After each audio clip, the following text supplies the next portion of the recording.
Hello दोस्तों, welcome to my YouTube channel. आज का हमारा टॉपिक है Stokes theorem.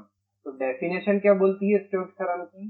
Surface integral of the component of curl F along the normal to the surface S taken over the surface S bounded by curve C is equal to the line integral of the vector point function taken along the closed curve C। अब ये तो हो गई definition. तो formula क्या बोलता है कि अगर हम किसी वेक्टर फंक्शन का लाइन इंटीग्रेशन निकाले तो वो इक्वल होता है double integration over the surface S curl F dot N cap D F के इक्वल। अब यहाँ पे कर्ल एफ तो हमें पता है कि एफ वेक्टर के अलोंग हमें कर्ल निकालना है। डॉट एन कैप क्या होता है कि जो एन कैप है उसका तो वैसे होता है cos alpha iota plus cos beta j plus cos gamma k, और जो एन कैप होता है वो होता है नॉर्मल टू द सरफेस। मतलब कि अगर कोई सरफेस है तो उस जैसे कि अगर एक्स वाई प्लेन है तो एक्स वाई के प्लेन जो 90 डिग्री वाली जो वैल्यू जाएगी वो हमारे जेड प्लेन में जाएगी। तो इसी टाइप से नॉर्मल जो है वो होता है कि उस प्लेन के जो परपेंडिकुलर फंक्शन जाता है की वैल्यू। तो स्टोक्स थ्योरम ये डिराइव करती है। तो चलिए इसके ऊपर हम एक क्वेश्चन को देखते हैं जिसकी हेल्प से आप इस कॉन्सेप्ट को आसानी से समझ लेंगे। क्वेश्चन है हमारा, apply Stokes theorem to find value of integration y dx plus z dy plus x dz where c is the curve of intersection of x square plus y square plus z square equal to a square and x plus z is equal to a। तो अगर इसको हम visually देखें तो एक sphere है जिसकी equation है X square plus Y square plus Z square equal to A square. मतलब इसकी जो रेडियस है वो ए के इक्वल है और एक कर्व सी फॉर्म हो रहा है इस स्फीयर के अराउंड, और उस कर्व का जो इंटरसेक्शन है वो तो एक हमारे इस स्फीयर के रेडियस में हो रहा है और एक हमारा लाइन है x plus z is equal to a के इक्वल, इसके अलॉन्ग हो रहा है। मतलब कि ये वाली जो लाइन है। तो हमें स्टोक्स थ्योरम की हेल्प से इस वैल्यू को फाइंड करना है। तो इसको हम बोलेंगे p अभी के लिए, और ये हो गया है इस कर्व की रेडियस r। हमें वैल्यू फाइंड करनी है integration of y dx plus z dy plus x dz के इक्वल जो वैल्यू आएगी उसे फाइंड करना है। अब हमें स्टोक्स थ्योरम अप्लाई करनी है। स्टोक्स थ्योरम क्या बोलती है?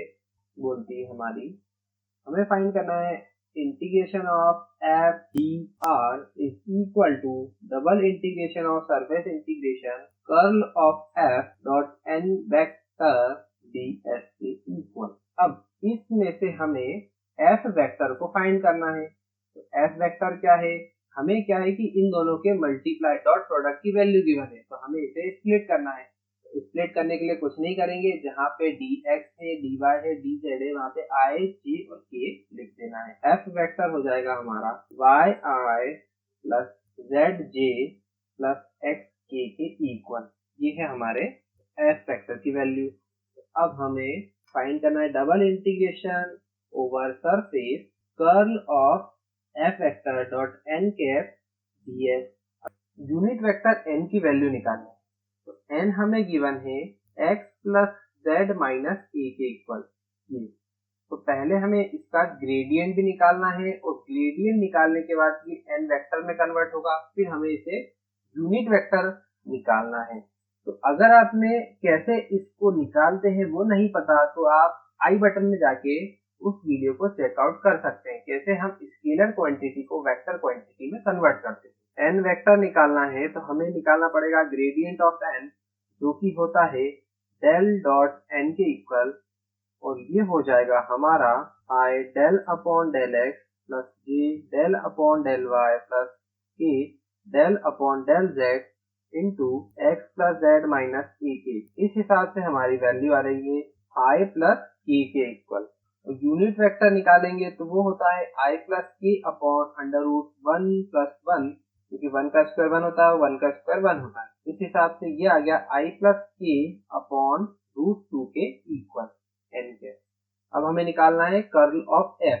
इसको निकालने के लिए पहले हम निकालेंगे कर्ल ऑफ f, जो कि होता है I j cap del upon del x del upon del y del upon del z। Function है हमारा y z और x। इसके हिसाब से I जो होगा 0 minus 1 minus j 1 minus 0 plus k 0 minus 1। Finally curl of f vector आ गया हमारे पास माइनस i माइनस j और माइनस k के इक्वल। तो तीनों वैल्यूज हमारे पास आ गई है। अब हमें फाइनली कैलकुलेट करना है double integration of curl of f, यानी कि minus i minus j minus k dot n cap. ये वैल्यू हमारी i प्लस k अपॉन √2 और ds, ये हमारा ds हो गया। और जब हम अंदर मल्टीप्लाई करेंगे तो ये हमारे पास आ जाएगा डबल इंटीग्रेशन ऑफ -1 अपॉन √2, क्योंकि j वाली टर्म तो है नहीं, तो ये हो गया ds। फाइनल हमारा कांस्टेंट आ गया -2 upon √2 double integration of ds। मतलब कि जो हमारा सर्कल बन रहा है उसके इंटरसेक्शन से उसका हमें एरिया निकालना है, क्योंकि सरफेस इंटीग्रेशन होता है एरिया के इक्वल। ये हो गया -2 अपॉन √2 और ये हो गया पाई, उसकी रेडियस r, तो पाई r स्क्वायर हमारा उस सर्कल का एरिया हो गया। तो फाइनल वैल्यू आ गई -√2 पाई r स्क्वायर के इक्वल। इसी तरह से एक और क्वेश्चन को हम कर लेते हैं। क्वेश्चन है हमारा verify Stokes theorem for vector field f 2x minus y iota I plus yz square j minus y square zk on upper half of surface of x square plus y square plus z square bounded by xy plane। तो हमें Stokes theorem को verify करना है, जिसमें कि एक 3D sphere है जिसकी रेडियस 1 है और उसके अपर हाफ में वो xy प्लेन पे लाई कर रहा है। तो z की वैल्यू जो है वो 0 हो जाएगी, क्योंकि xy प्लेन पे हम देख रहे हैं। और साथ ही में हमें स्टोक्स थ्योरम वेरीफाई करनी है। तो स्टोक्स थ्योरम होती है हमारी integration of f dr is equal to double integration of surface curl f vector dot n cap ds। तो यहाँ पे LHS और RHS को हमें प्रूफ करना है कि दोनों इक्वल है कि नहीं है। तो पहले LHS को देख लेते हैं, जो है line integral of f dr के इक्वल।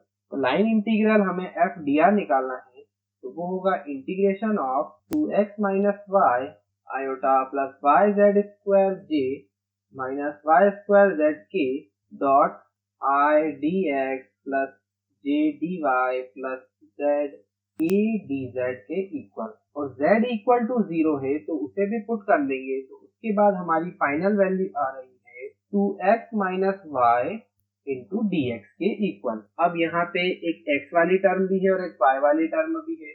तो हमें पता है कि ये एक स्फीयर है जो कि लाई कर रहा है zxy प्लेन में। तो इस हिसाब से इसका x कोऑर्डिनेट हो गया a cos थीटा, और a की वैल्यू यहाँ पे 1 है तो सिंपल cos थीटा आ जाएगा।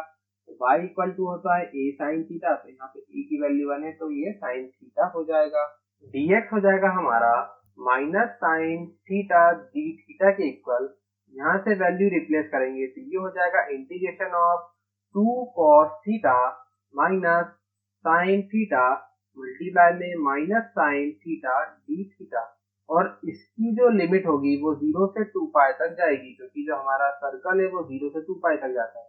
तो 0 से 2 पाई 2 cos theta sin theta d theta, ये माइनस था तो ये हो गया माइनस माइनस प्लस 0 से 2 पाई sin square theta d theta. ये हो गया इंटीग्रेशन 0 से 2 पाई sin 2 थीटा माइनस का d theta plus integration of 0 से 2 पाई, ये हो गया 1 minus cos 2 theta upon 2 d theta. अब हम करेंगे इंटीग्रेशन, तो ये हो गया माइनस बाहर ले लेंगे, ये हो गया हमारे पास cos 2 थीटा अपॉन 2 0 से 2 पाई प्लस ये हो गया हमारे पास 1/2 बाहर, ये हो गया theta minus sin 2 theta upon 2 0 से 2 पाई। लिमिट्स को पुट करेंगे ये हो जाएगा माइनस ऑफ 1 माइनस 1 अपॉन 2, ये हो गया प्लस 1 अपॉन 2, इधर हो जाएगा 2 पाई माइनस साइन 2 पाई हो गया 0 और बाकी पूरी टर्म भी 0 हो गई।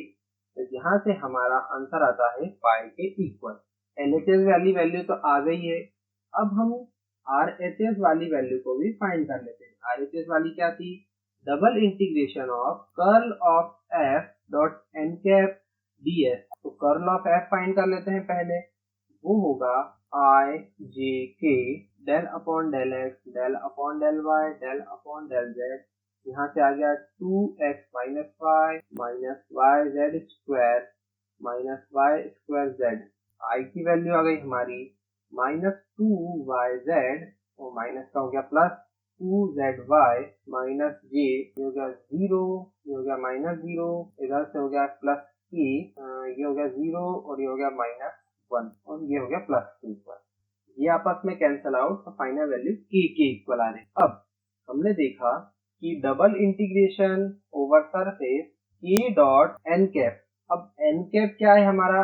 xy प्लेन के लिए n कैप होता है k कैप के इक्वल, क्योंकि xy प्लेन का जो परपेंडिकुलर होता है वो z वाला प्लेन होता है, उसकी जो डायरेक्शन होती है वो k के इक्वल होती है। तो यहाँ पे आ गया k डॉट k ds और ये 1 के इक्वल होता है। तो डबल इंटीग्रेशन ऑफ ds वो होता है एरिया के इक्वल, एरिया ऑफ सर्कल वो होता है पाई आर स्क्वायर। तो यहाँ पे r की वैल्यू हमारी गिवन है 1 के इक्वल, तो फाइनली पाई जो है हमारा आंसर आ गया। तो इस टाइप से हमारा LHS और RHS दोनों इक्वल हो गए हैं। तो हमने वेरीफाई कर ली है स्टोक्स थ्योरम। तो अभी तक आपने मेरे चैनल को सब्सक्राइब नहीं करा, प्लीज उसे सब्सक्राइब करें और शेयर करें अपने दोस्तों के साथ। See you in the next video.